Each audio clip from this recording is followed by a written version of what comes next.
you were so busy tonight, Seth. Thanks for attending. No problem.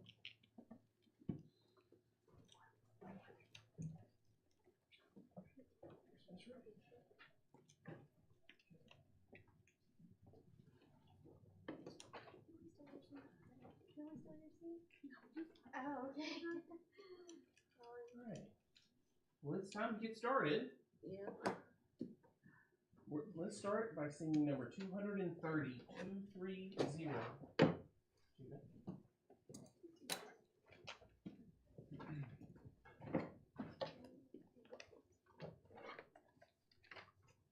After we sing the song, we'll ask Tommy to lead us in our prayer.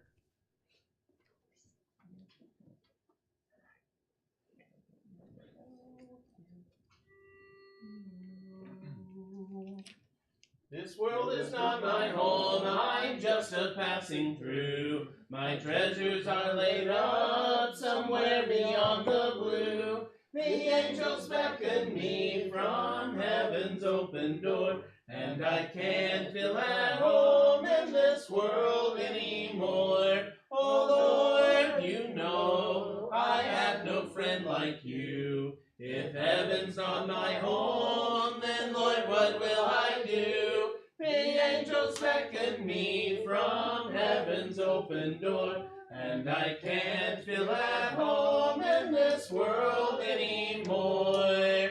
They're all expecting me, and that's one thing I know. My Savior pardoned me, and now I onward go. I know He'll take me through, though I am weak and poor, and I can't feel at home in this world anymore. Oh Lord, you know I have no friend like you. If heaven's not my home, then Lord, what will I do? The angels beckon me from heaven's open door, and I can't feel at home in this world anymore.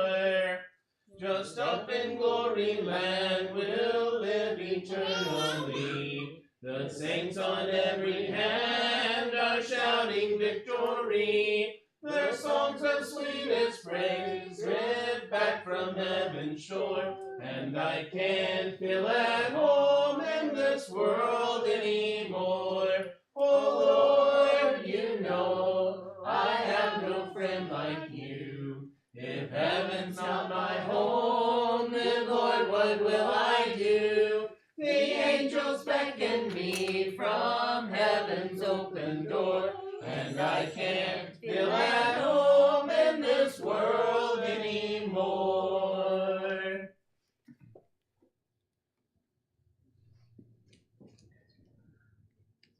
Dear Heavenly Father, we're so thankful for this day that we've had, the time that we can take especially to come and sing songs to you and study from your word. We ask that you be with us throughout this hour, be with this congregation, be with those who are missing. Be with us as we study your word and take lessons from it. Help us to clear our minds from all earthly things and fully devote ourselves to what we are aiming to do here tonight, Lord. In Christ's name we pray. Amen.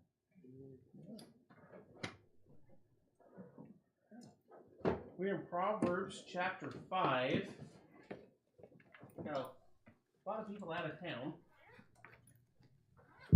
There we go. Proverbs chapter 5 is where we're going to be.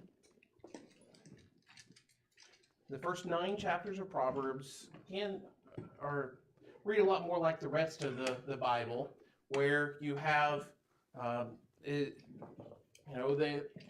each verse connects to the verse before it and the verse after it, where later on, chapters 10 through 31, it's just a big old random collection of sayings without seemingly a lot of organization to it. But these first 9 chapters, it's Proverbs of Solomon. A lot of them are written to his son. And this is going to be one of those chapters. So we're going to start by reading Proverbs 5, 1 through 6.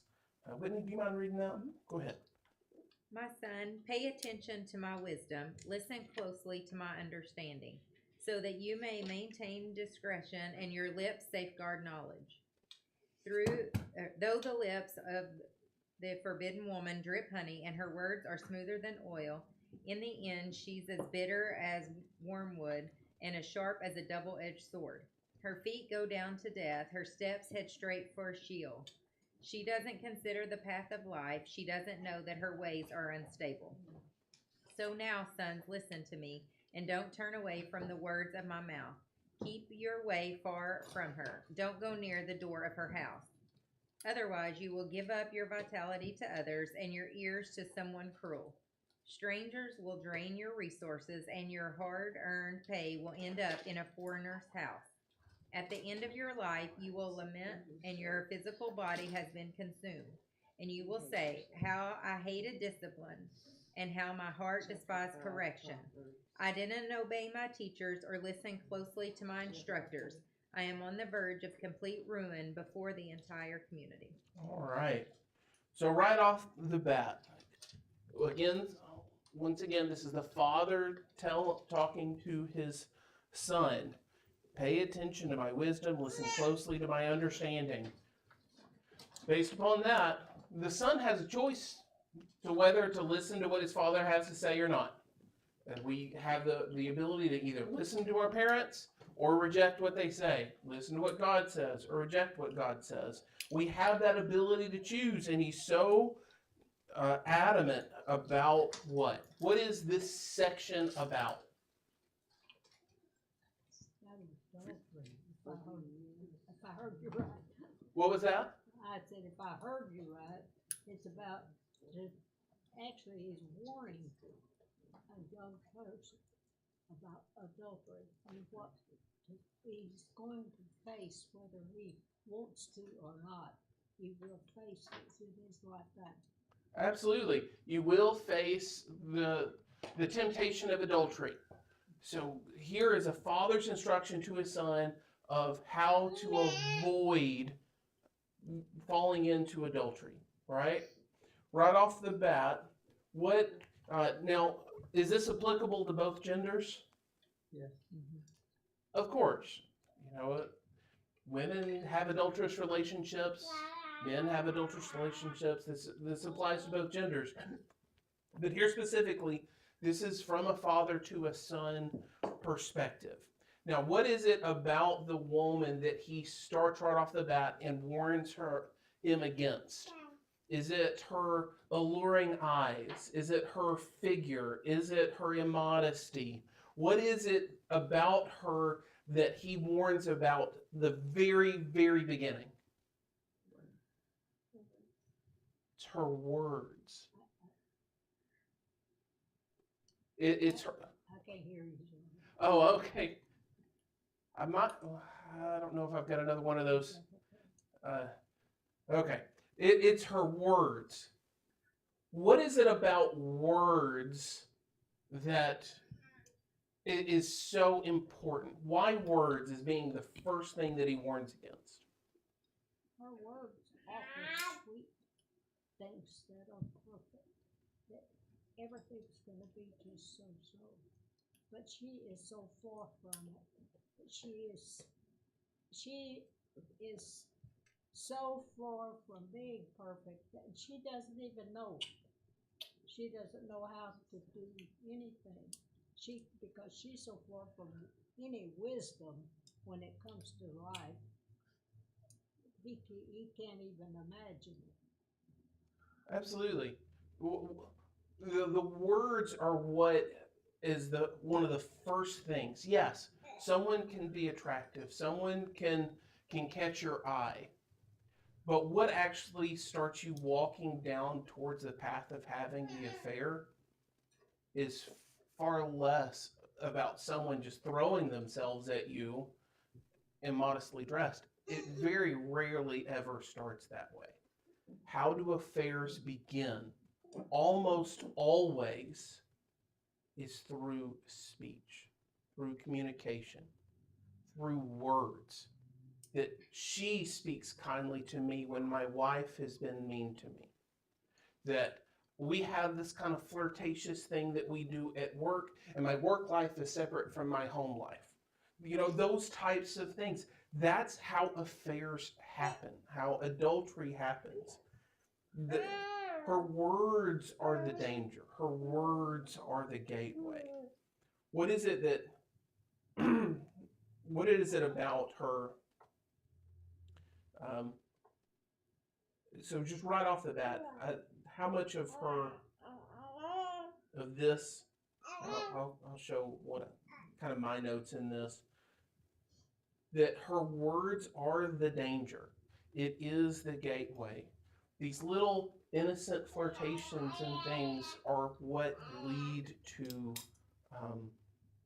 adultery, right? And how easy it is in modern times to communicate secretively. It's extremely easy. So we need to be even more vigilant to set up even more boundaries. That there is no such thing as a married man having a girl best friend that he shares intimate details with he's not married to. It's never turns out well. And the same is true with genders reversed. It's the words that cause deep connections, and that's where these things start. When we get into, is it chapter 6? The last half of chapter 6 is this story of Solomon looking out his window, and he sees a young man, and a lot of it has to do with the words that she speaks. Right off the bat, that is what the warning is against. So how do you protect yourself against this? Like if a woman comes to talk to me, I just shove her in the face and say, get away from me. No. But how easy is it to not flirt with someone? It's very easy to not flirt with someone. It just takes wisdom and a decision that that's a road that I'm not going down. That I'll never have a one-on-one Bible study with a female that I'm not married to or not related to, right? Me and my sister want to go have lunch, that's fine. She's my sister, right? But when it comes to anybody else, even if I trust myself and I trust the person that I'm studying with, what other people might see, or anybody can get accused of anything, right? Just put up safeguards. Don't be in private communication with people that you're not married to. It's just not smart. So put in safeguards to prevent those things from happening. What is the result of listening to the forbidden woman, verses 1 through 6?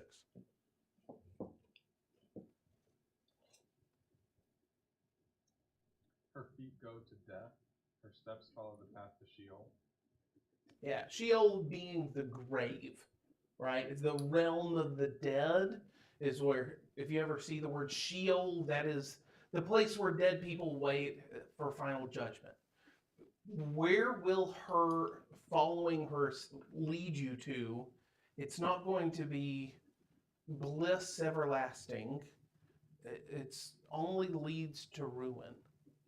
Right? I was having this conversation with a guy who, that's where we went to church Sunday morning, was the guy who preaches there is the guy who preached my wedding. And we were having this conversation, and he used to work doing what Emily does, but with adults. And so much of the people that he would counsel would be married people that were having married problems. And there are people that, that are married or on their second marriage. They're married to the person that they cheated with, and now they're having problems, and now there's adultery in this new relationship. And he says, if you're baffled by this, if they're willing to cheat with you, they're going to cheat against you. That is just something that's going to happen. Put up these safeguards. It almost always ends in disaster. The end here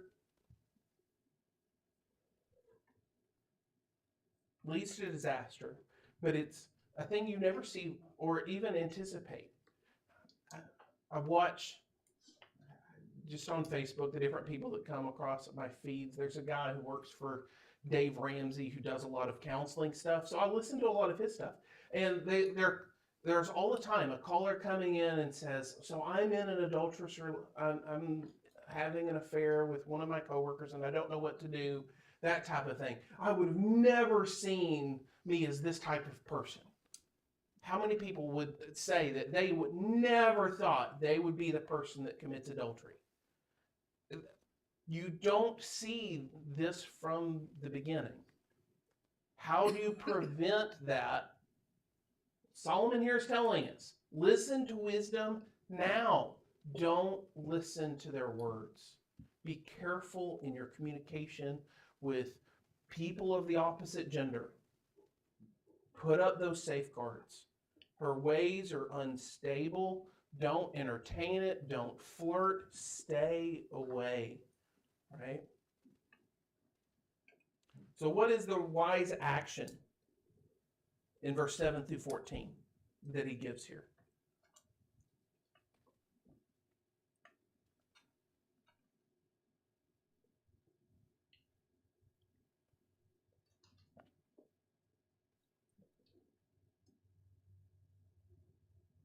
We'll get away from her. Yeah. Or him. Verse 8. Keep your way far from her. Don't go near the door of her house. Why her house? Right? Now, if I'm meeting someone for a Bible study and they're supposed to have multiple people at that house, I'm still not going alone. Because if it's just one person and I show up and I walk in that door, I can get accused of anything. But even still, right? Who am I to say that I could never fall to sexual temptation? Right? Am I more spiritual than David? David wrote the Bible, right? He wrote a significant part of the Bible. And if he could fall to this, I have to realize so can I. Don't go near her house. Always have someone with you, right? If you do study in someone's house, that type of thing, I have personal friends, people I know very closely, very dearly, that this has happened to. Never planned it, but they go over to somebody's house, one thing leads to another, and it always turns out bad. Always. Just even and not even she wasn't a bad person. He's not a bad person. Like you got to put up those safeguards, right? The consequences, 9, 10, 11, and 12, all the way down through here. What's going to happen?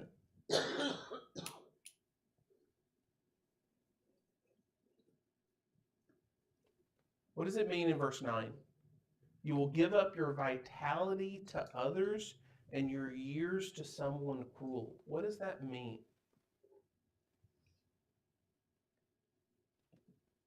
Mine says, Yeah. you give your honor to others Ooh. and your years to the merciless. You fall in with evil society. Okay. What do you think, Judah? You'll have a short life. Could be. Short life. Mine has a footnote that says this is a way of saying that you're giving up the best time of one's life by wasting it with licentiousness. Life would be ruined by living this way, or the revenge of the woman's husband would cut your life short. Yeah. So if the woman's husband could come and he owns you now, right?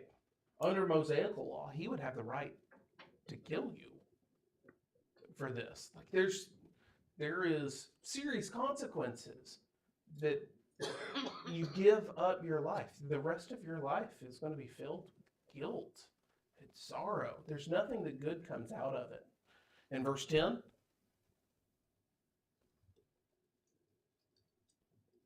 what happens to your income in verse 10? Benefits another man's house. Yeah. It goes to someone else. And then verse 11 through 14, what is your life going to be filled with? Judah? Guiltiness. Regret. Right? Isn't that what he's saying in verse 11 through 14? You are going to regret this your whole life.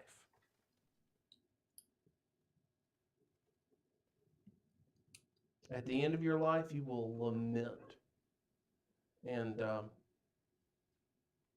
just think of all the things you could have done differently. So now he's going to give another way to affair-proof your marriage is to enjoy your marriage. Work on being married and doing the right thing in your marriage.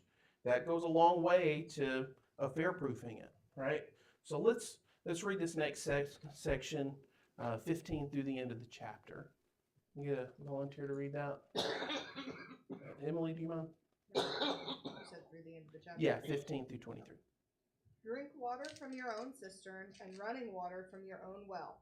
Should your springs be dispersed outside, your streams of water in the wide plazas. Let them be for yourself alone and not for strangers with you. May your fountain be blessed, and may you rejoice in your young wife. A loving doe, a graceful deer.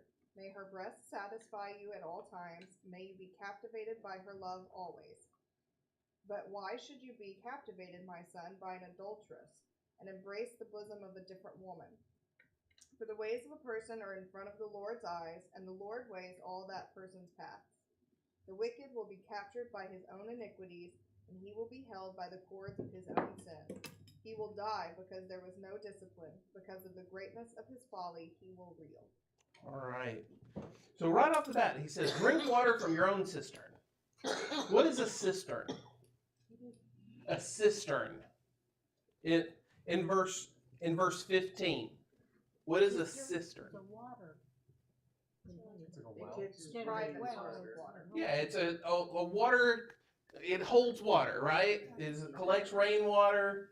That's what a cistern is. We all have them on the back of our toilets. That's technically a cistern, right? It holds water to drink out of. Why is he saying you're not drinking water out of your toilet? No, sorry, but that's what a cistern back then would be, is a container to drink. Why is he immediately saying drink water out of your own cistern? What does he mean by that? Because you're sure of the quality. Okay, I think he is being euphemistic here, right? Instead of seeking pleasure from someone else, you need to seek pleasure in your spouse, right? Drink water from enjoy the life-giving enjoyment and fulfillment in the way that it's supposed to be. Should your springs flow in the streets or streams in the public squares? You don't give away. I mean, he's being veiled here, but I mean, he's talking about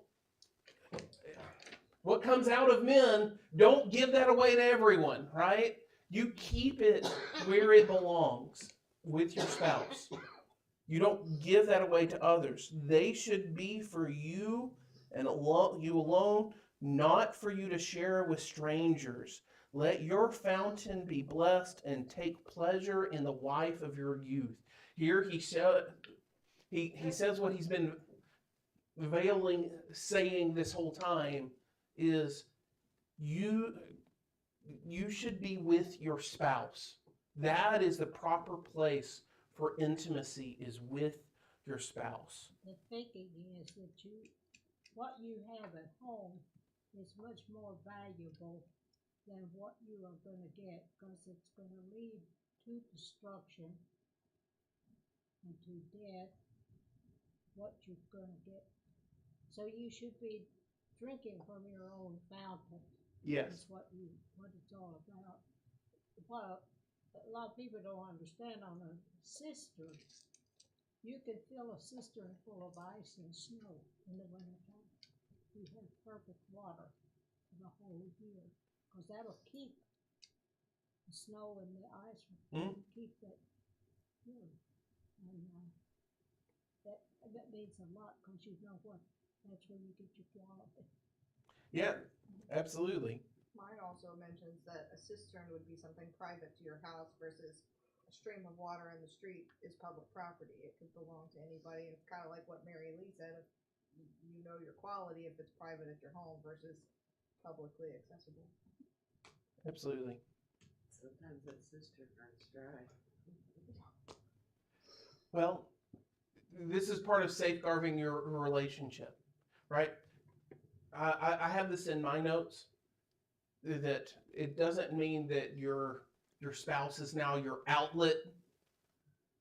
That it's beneficial to both of you, right? This is not a reason to abuse that relationship by any way, by any means, but it's a beautiful blessing to be married, to have intimacy with someone else, and to abuse that by either giving that away to someone else or even being abusive in that relationship is to take that blessing and to turn it into something that it was never intended.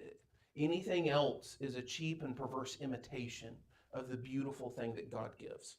So know your limitations, stay in your lane. That's what Solomon is telling his son, is stick with the wife of your youth. You find that ironic coming from Solomon? But he also should be learning that lesson. Yes.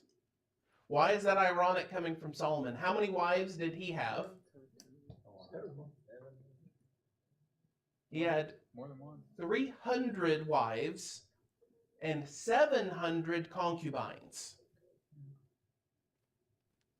There's a little bit of irony coming from Solomon, but what is he telling his son is, Don't do what I did. don't do what I did, right? Yeah. And how well did Solomon learn that from his dad? David had, it was between 5 and 7. I forget the exact number. I could probably count them. David had multiple wives as well, and that always turned out wrong. Well, didn't sometimes God gave him these women, the judges and the kings? I don't know anywhere where God actually condones or gives multiple wives. There are multiple men and good godly men who do have multiple wives in the Bible, but I don't know anywhere where God commands it or condones it. It does happen though, because people are people. But there's nowhere that I know of where God condones polygamy. I put verse 20 there, but that's actually verse 19. But I've had a number of young men ask me about self-pleasure, self-gratification, and this verse 19 is the place where I would go to say, no, that is not something that you should be taking care of on your own. That there is a proper place for that type of gratification, and it's within a marriage. What are some other reasons given in this as we finish out chapter 5? What are some other reasons given as to why the forbidden woman must be avoided?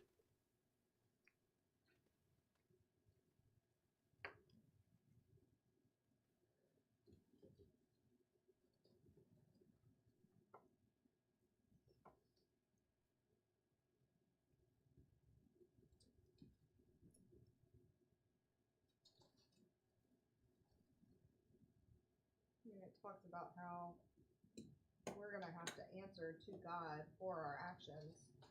And would you want God to see the things that you're doing that you think are private and may be private here on earth, but they're not private in the eyes of God. Exactly. Right? Act like you would if Jesus was watching, because he is. Right? Don't lose yourself with a forbidden woman or embrace a wayward woman, for a man's ways are before the Lord's eyes, and he considers all his paths. A wicked man's iniquities will trap him. He will become entangled in the ropes of his own sin. What an amazing imagery. You play with ropes of sin, you're going to trap yourself. You're going to tie yourself up, and the more you struggle, the tighter it'll get. And he will die because there is no discipline. Right? Right. We good to go to chapter 6? Chapter 6 is so cool. All right. We'll see how far we can get. Let's start with 1 through 5. Judah, you want to read that? Okay, go ahead. Nice and loud. My son, if you have put up security for your name, or entered into agreement with a stranger, you have been snared by the words of your mouth, trapped by the words of your mouth. Hear this and listen, and fear yourself, for you have put yourself in your neighbor's power. Go, humble yourself, and plead with your neighbor. Don't give sleep to your eyes or slumber to your eyelids.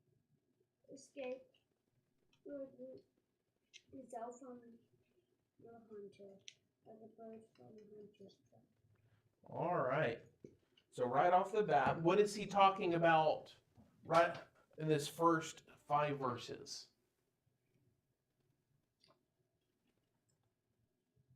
Body parts. Nope, that's later on. You have some body parts here, yeah, like eyes and eyelids. But what is this first 5 verses really about here?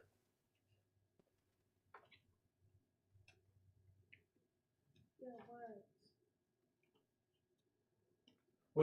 What does it mean putting up security for a neighbor?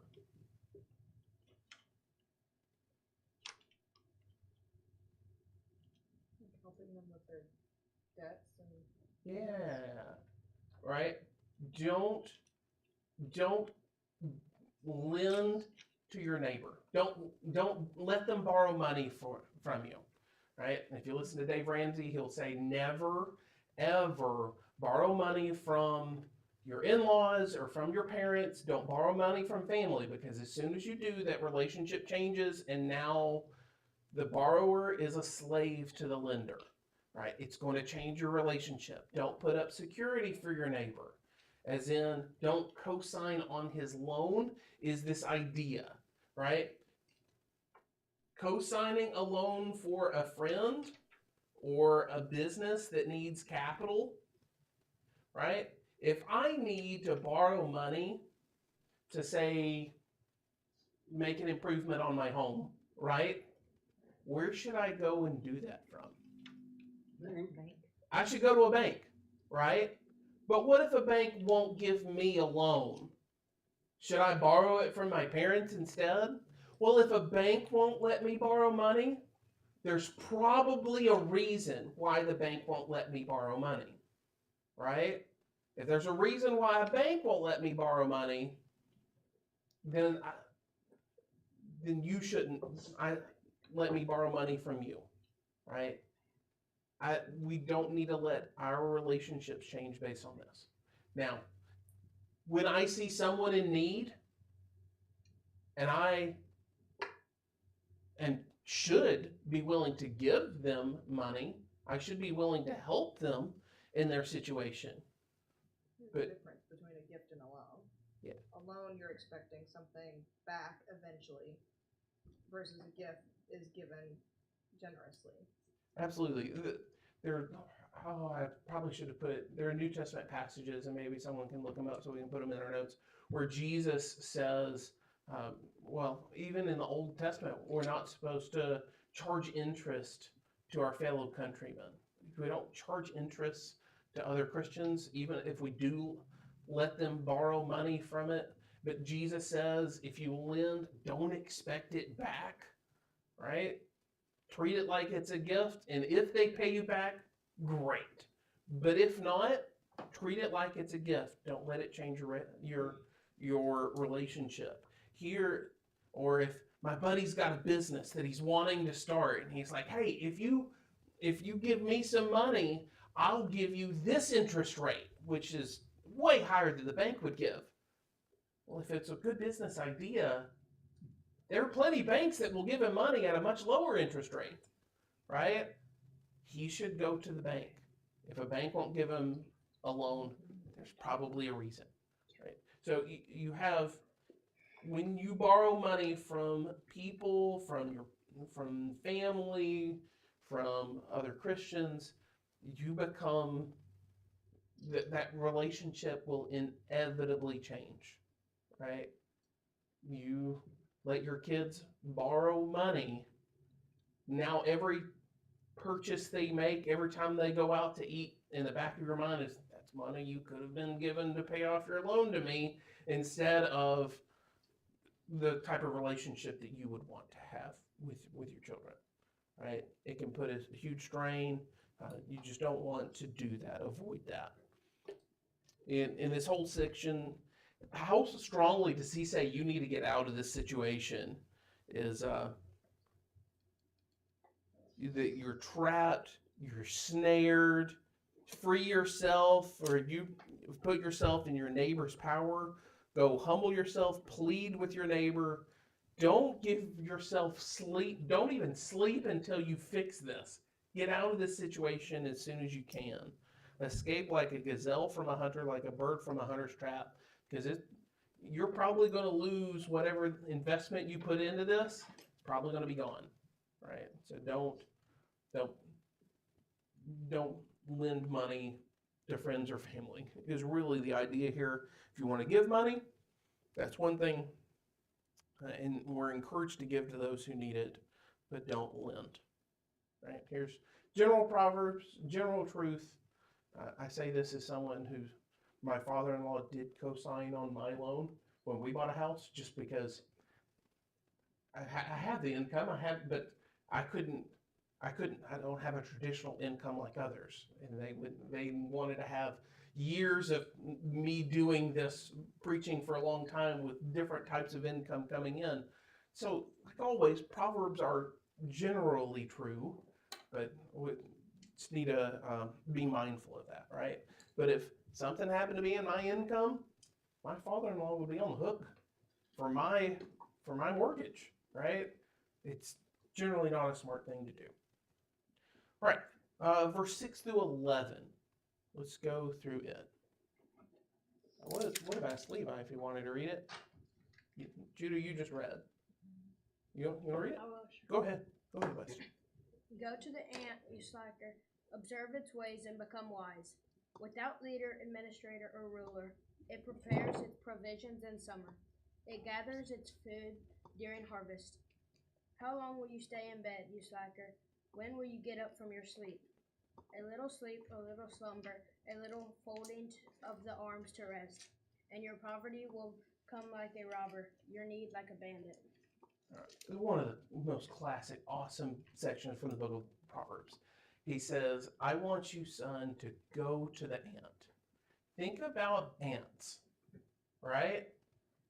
Why ants? Why should we think about ants? Right off the bat, what's the first thing that he talks about in verse 7? What's so cool about an ant? Busy. They're industrious. They're busy, they're industrious, they're working hard.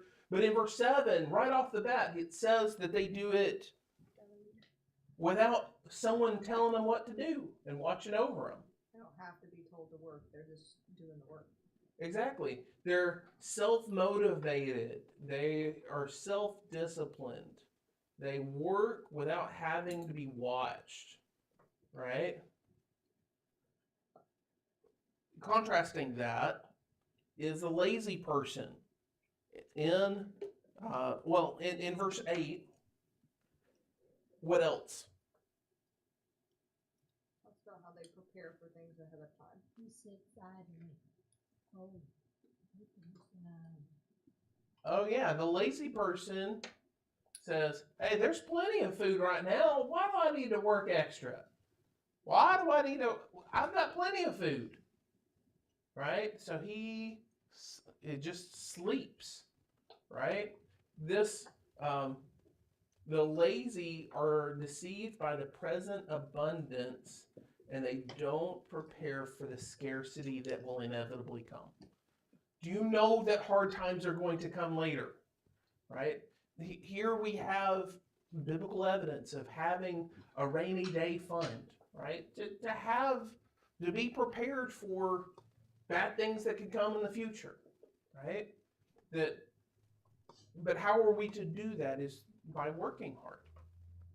That the ant prepares its provisions in the summer, it gathers its food during the harvest. It's preparing for the winter time that comes. Now, the person who sleeps, like Mary Lee was talking about, a little sleep, a little slumber, a little folding of the arms to rest, and your poverty will become like a robber and your need like a bandit, right? Why is sleep bad? Is it saying here, don't sleep? If you let yourself get comfortable in being unmotivated, then you're going to get hit with something unexpected. Have you ever stayed in bed not because you were tired, but because you didn't want to face the day?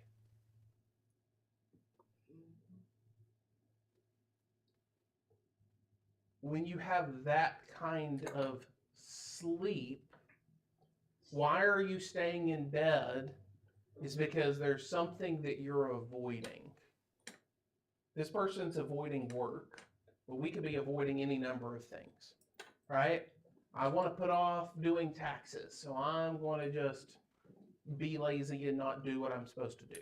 By the time I'm done being lazy, by the time I finally get out of bed, what's happened to my problem? It's gotten more overwhelming. Multiplied. It's just multiplied and it's gotten more overwhelming. Like, that's kind of the point here. How long will you stay in bed, you slacker? When will you get up from your sleep?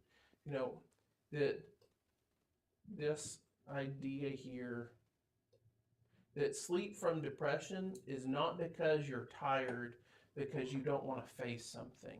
And when you do wake, you're even further behind and more overwhelmed. It's just what happens. So get up, be like the ant. You don't have to have your mama saying, all right, it's time to wake up. Okay, it's time to go to work now. All right, now you have to do the next thing on your to-do list. Don't make your wife be the nag. Don't make your mom nag you to do things. Just know what's on your to-do list and work hard. Then when the end of the day comes, your sleep can be sweet and it can be fully resting and be purposeful, right? one of the things that's kind of interesting about that is he doesn't say it might come. He says it will come. Yeah, it will come. Absolutely. I think it's interesting. Your poverty will come like a robber, your need like a bandit. You will have need in the future, so prepare for it now. All right, 12 through 15. Someone who hasn't read yet, want to read that? Go ahead, Tommy. A worthless person, a wicked man, goes about with crooked speech, winks with his eyes, signals with his feet, points with his finger. With perverted heart desires evil, continually sowing discord. Therefore, calamity will come upon him suddenly. In a moment, he will be broken beyond healing. What are the descriptions you have of this guy in verse 12? Mine says worthless and wicked. In verse 12. I have worthless and wicked. Naughty. A naughty. Oh, okay. This person, he goes around speaking dishonestly. If he's winking his eyes, signaling with his feet, and gesturing with his fingers, he's giving. What does that mean? Someone gives you a little wink. What does that mean? It often means that they're saying one thing, but they're meaning something else. Right? They're gesturing with their feet, that they've got secret things that they're trying to convey, that they're being deceitful and dishonest. It's all in the scheme. It's all in the plotting. He's stirring up trouble. So what is he cautioning against? The sudden calamity. Yeah.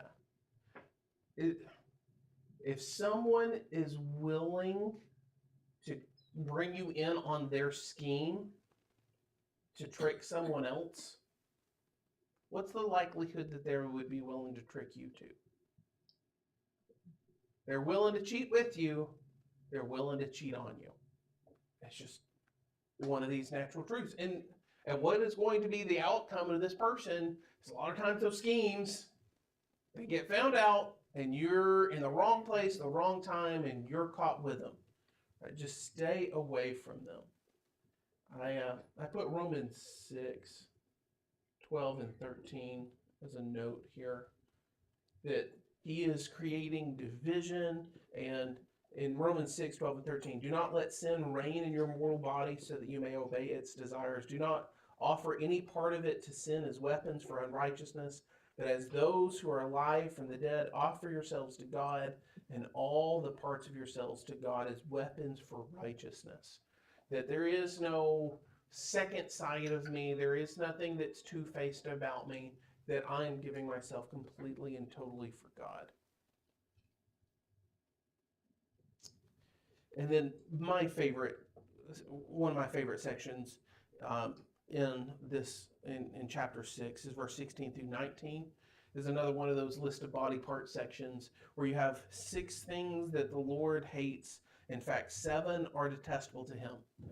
Arrogant eyes, a lying tongue, hands that shed innocent blood, a heart that plots wicked schemes, feet eager to run to evil, a lying witness who gives false testimony, and one who stirs up trouble among brethren. Out of this, you have, your 5 different body parts: eyes, tongue, hands, tongue, and feet. The tongue is mentioned how many times in this?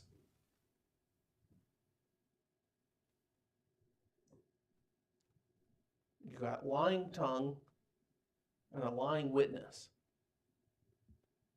How much trouble that the tongue can put us into, right? But what is it about haughty eyes that God hates? Why haughty? What does that mean? Someone who's proud. Yeah, someone who's proud. Judah? Someone who's looking for authority to do evil. That's not really the meaning of haughty. Haughty means proud. Someone who thinks that they've got it all together, that they are boastful, right? He hates people who are not humble, right? Who walk in pride. Arrogant eyes. And then he talks about a tongue that lies. What part of lying? God hates all liars. That lying is something that God really hates. That God only ever speaks what is true, and we are to be called to be like him. Hands that shed innocent blood. And I added just the idea of just abortion in this as well. Just killing anyone who is innocent is is a great evil, and God hates it. Hearts that devise wicked plans and feet that run rapidly to evil, false witnesses who utters lies, and one who spreads strife among brethren. Do any of these feel like they don't belong in this list?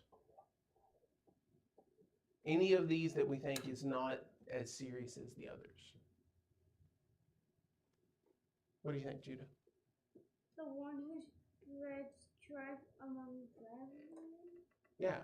What does that mean, someone who spreads strife among brethren? Why would God hate that so much? Levi, what do you think? Well, what he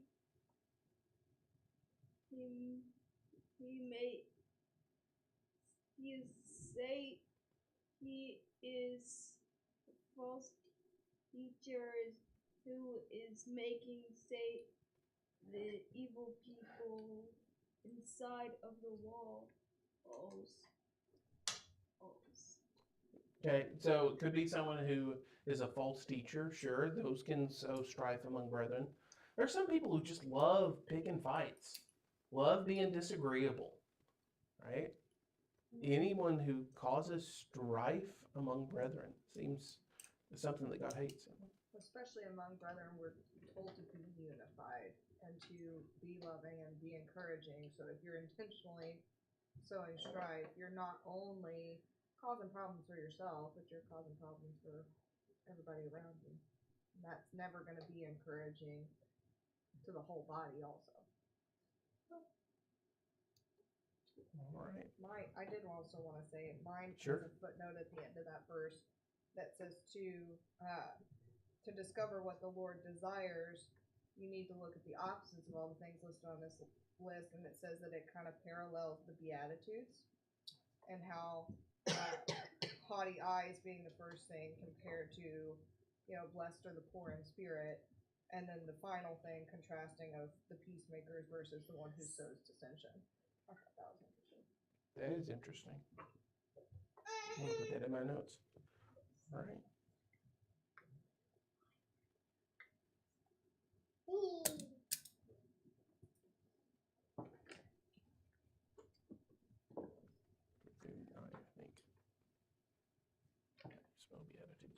All right. Well, thanks everybody for your comments, and so we'll pull out our songbooks.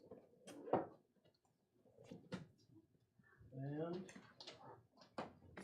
we will pick out the meditation plan yet. Let's do number 335. 335.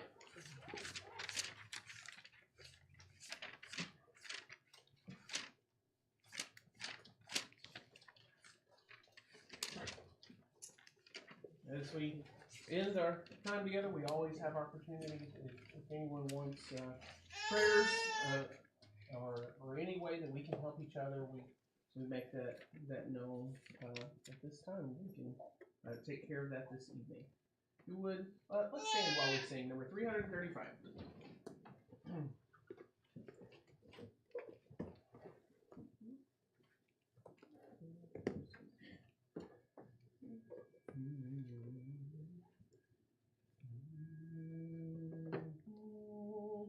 Live for Jesus, oh my brother, his disciple ever be. Render not to any other what alone the Lord should be.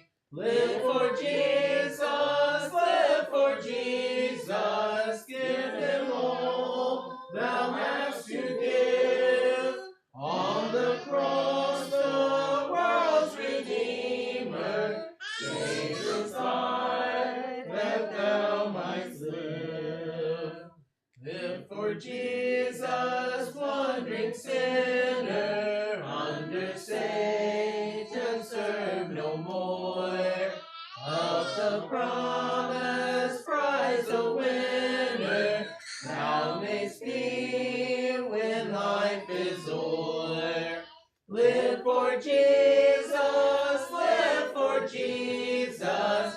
Give him all thou hast to give.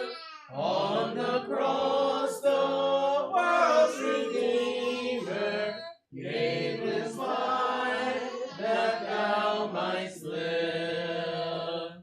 Live for Jesus in life's morning, at the noontide hour be his, and at eve when day is turning, and inherit endless bliss. Live for Jesus, live for Jesus, give him all thou hast to give. On the cross, the world's Redeemer gave his life that thou mightst live. Do you mind if we fill in this live stream? Usually don't broadcast our announcements to YouTube and all the places. Thanks everyone for being here tonight. I know we've got a lot of people out of town and doing other things